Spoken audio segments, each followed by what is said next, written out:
Hello मेरे प्यारे बच्चों, मेरे सम्मानीय पालक और शिक्षक साथियों, आपको नमस्कार। आज की इस वीडियो में बताने वाले हैं कि नवोदय चयन परीक्षा में शामिल होने वाले विद्यार्थी यदि इस समय सारणी के अनुसार अपना प्रश्न हल करते हैं तो उनको उनका समय भी बचेगा और सभी प्रश्नों के हल वो कर पाएंगे और अधिकतम अंक पाने में सक्षम हो जाएंगे।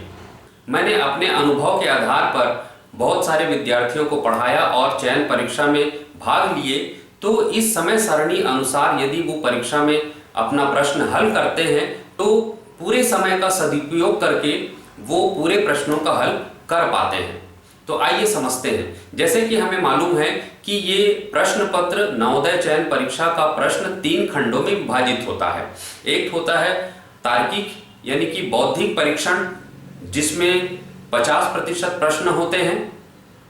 उसके बाद बच जाता है गणित, 25% प्रश्न गणित के होते हैं और फिर शेष बच गया 25%, उसमें भाषा से संबंधित यानी कि आप इंग्लिश मीडियम वाले हैं तो अंग्रेजी का प्रश्न और हिंदी मीडियम वाले हैं तो हिंदी गद्यांश से संबंधित प्रश्न आते हैं। तो ये तो हो गई उनके 3 वर्गों में विभाजन का। अब आते हैं इन 3 वर्गों को कितने कितने समय में हमको हल करना चाहिए। तो मैं अपने अनुभव के आधार पर, जैसे मैंने विद्यार्थियों को पढ़ाया और जिस प्रश्न को हल करने में जितना समय लेते हैं उसके आधार पर मैं इसका विभाजन किया हूं। 2 घंटे का पेपर होता है, 2 घंटे यानी कि 120 मिनट। 120 मिनट से 10 मिनट को सेपरेट निकाल दीजिए। उस 10 मिनट को क्या करना है मैं लास्ट में बताऊंगा, अंतिम में बताऊंगा। शेष अब बच गया 110 मिनट। तो 110 मिनट में हमको 3 खंडों का जो प्रश्न है उसमें विभाजन करना है। तो सबसे पहले है 50% तार्किक या बुद्धि लब्धि वाले प्रश्न। तो उसके लिए 40 मिनट आरक्षित रखिए, यानी कि 40 मिनट में बच्चे को कहिए कि तार्किक प्रश्न को हल करना। मैंने देखा है कि तार्किक वाले जो प्रश्न है वो 40 मिनट में आसानी से हल हो जाते हैं, इसमें ज्यादा समय की आवश्यकता नहीं होती।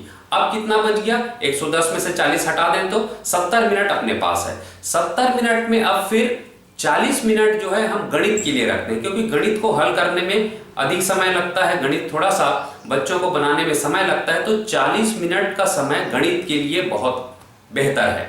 अब बच गया कितना? 30 मिनट। वह 30 मिनट आप भाषा के लिए आरक्षित रखिए, यानी कि हिंदी वाले हैं तो हिंदी का हल करेंगे और अंग्रेजी वाले हैं तो अंग्रेजी का हल करेंगे। इस तरीके से बच्चे को टाइम से प्रश्नों को हल करने को कहें, अभ्यास कराएं, घर में इस तरीके से अभ्यास कराएं। उनको एक घड़ी दे दें और बता दें इतने बजे पेपर चालू होता है तो इतने बजे तक आप इसको हल करिए, इतने बजे तक उसको हल करिए, इतने बजे तक फिर इसको हल करिए। अब आता हूं मैं लास्ट के 10 मिनट में क्या करना है। लास्ट का 10 मिनट जो बच गया, बच्चे को ये बताइए कि सभी प्रश्न जो प्रश्न आपसे बन सकता था उसको आपने बना लिया, बहुत अच्छे से बनाया, सही आंसर बनाया। अब जो प्रश्न आपको नहीं आता है, जिसका उत्तर आपको नहीं मालूम, तो अंत में प्रश्न पुस्तिका को एक साइड करिए, OMR शीट को सामने रखिए। जितने प्रश्न बच गए हैं उन प्रश्नों के उत्तर में आप डॉट लगाइए, ब्लैक करते चले जाइए। आंख बंद करके सभी प्रश्नों को आपको बनाना है।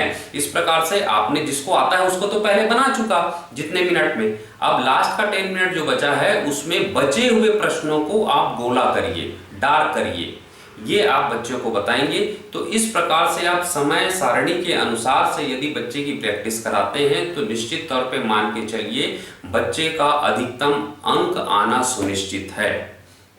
यदि आपको लगता है कि यह वीडियो आपके लिए उपयोगी है तो हमारे इस चैनल को आप सब्सक्राइब कर दीजिए, लाइक कर दीजिए और अपने मित्रों को शेयर भी कर दीजिए। धन्यवाद। मिलते हैं फिर एक नई वीडियो के साथ, नई जानकारी के साथ। जय हिंद।